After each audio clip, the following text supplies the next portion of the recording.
Welcome to the Talk Like a Leader podcast, where we explore the mindset, skill set, and habit set of leadership communication.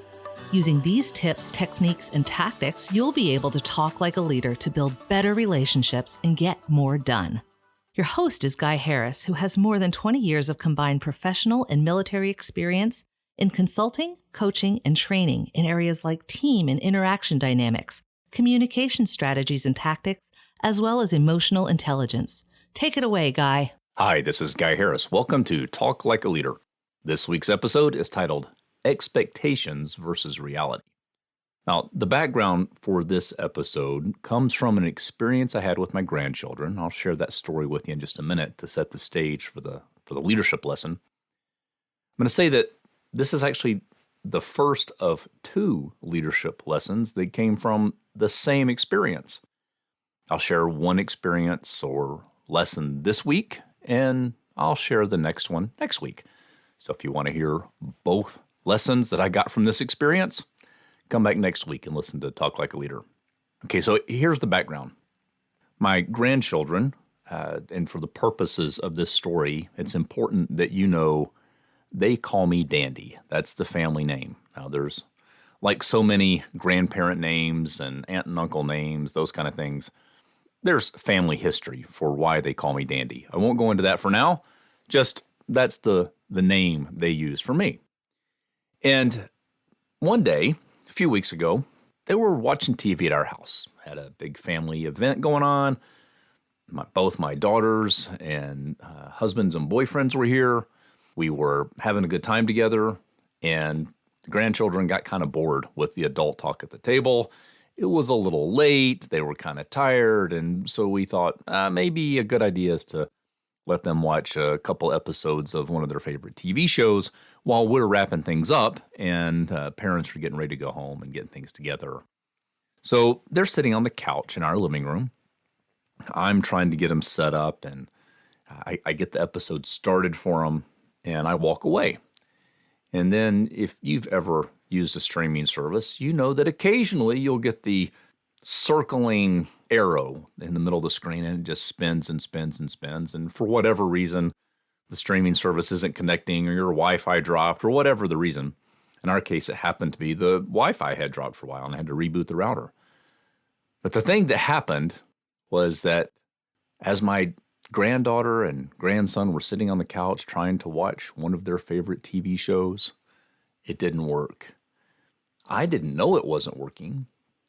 They let me know it wasn't working as they cried out, basically in unison, "Dandy, it's not working!" So I went to help them get it fixed, and they were quite impatient, quite frustrated that their show wasn't working, and they were having to wait.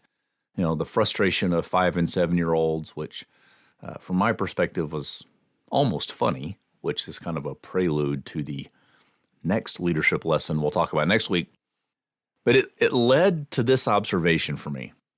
In the grand scheme of things, in the big picture, in the objective reality sense, a 30 to 45 second delay in being able to watch your favorite show is not that big a deal.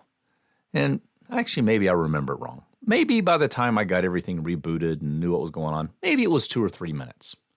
It wasn't a huge amount of time.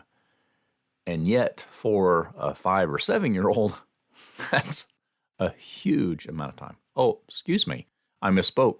My grandson is now 6. So 6 and 7-year-old. So for a 6 and 7-year-old, that's a huge amount of time. As I was talking about this experience with one of my coworkers, she reminded me, you know, in terms of their lifetime, that's a lot bigger percentage than it is of yours. I was like, well, that's a good point. What is the leadership lesson it reveals?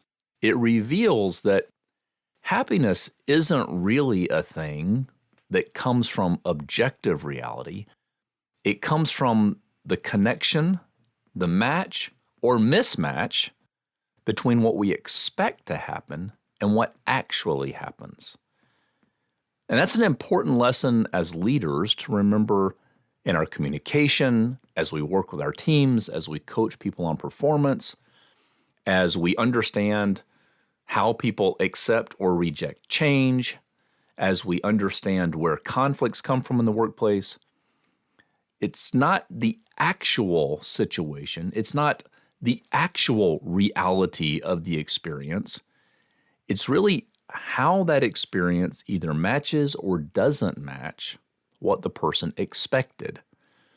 Now, I've seen some research studies. I wasn't able to find them as I prepared for this episode.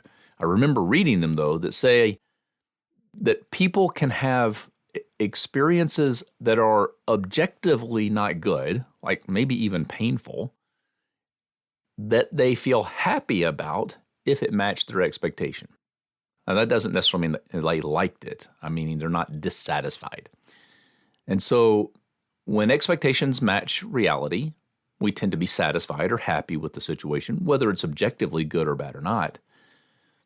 And when expectations don't match reality, then we tend to be dissatisfied or unhappy with the situation, whether it's objectively good or bad. And in this case, with my grandchildren, objectively not terrible.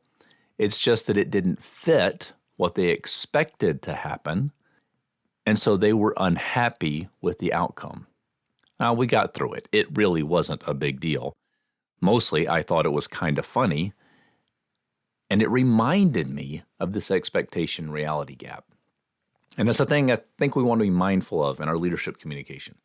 One of the ways we can improve the satisfaction people have with whatever is happening in the workplace, changes, new directions, schedules, whatever it might be, work conditions, tools, budgets, all of that kind of thing, we can do a better job of creating an environment where members of our team, our coworkers, and our leaders are happier and more satisfied with the situation if we get better at communicating clearly what people can expect in the future, so that when that future comes along, whether it's objectively enjoyable or not, at least it matches what they expected. So a big part of employee engagement, a big part of employee satisfaction, a big part of team member energy, enthusiasm, and buy-in is tied to, I'm not going to say that it's 100% driven by, I'm going to say it's strongly influenced by and strongly connected to how well their experience matches the expectation they had before the event came. So if you can learn how to be better at clarifying expectations, being clear about what is likely to happen or not happen, being open and honest about that with your team, helping people have experiences that match their expectations, you can talk like a leader. This has been the Talk Like a Leader podcast. You can listen to this show every week wherever you get your podcast. If you haven't, be sure to subscribe so you never miss an episode. I'm Guy Harris, and thanks for listening.